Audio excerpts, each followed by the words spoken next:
Sometimes in my travels, I like to ask people if they've ever been involved in any kind of trapping.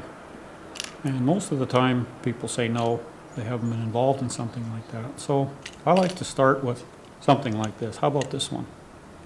I ask, how many people recognize this?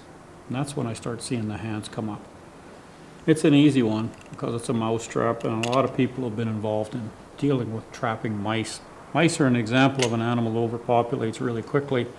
And because they're so small, when they overpopulate, sometimes they end up in our food drawers, cupboards, pantries, sometimes in your dresser drawer. So a lot of people have said, well, that's just mice, but it's still a living animal. And that's something to think about. But let's talk about the trap for a minute.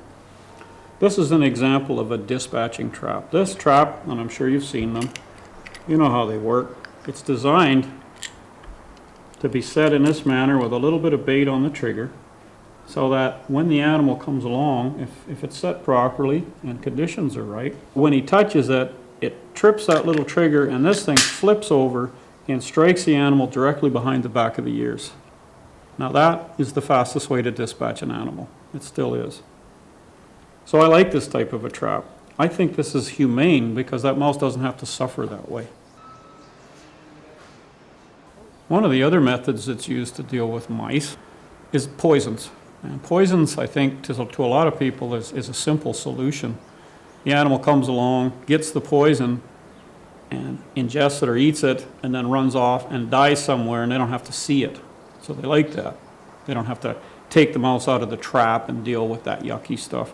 So they think that that's a better one. There's other things out there. Some people have even told me that they've used things like some kind of sticky paper. The mouse is attracted to it. The mouse runs on the paper and gets stuck in this glue, and it holds him there. I guess it works, but is it humane? I don't know. It doesn't seem like it to me. If the kids come home from school and they find this mouse stuck to this paper, they look at that and say, oh, gross.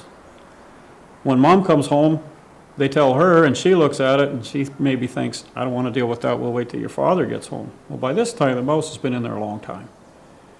So, while they're effective, in my line of work, sometimes I question things like that. In the way of a dispatching trap, even though some people would consider them awful because they kill the animal on impact, I think that they're more humane. If the animal's going to die anyway, I'd like to see it die quickly. So, this is a good example of something that you can probably relate to in the world of trapping. That's a mouse trap.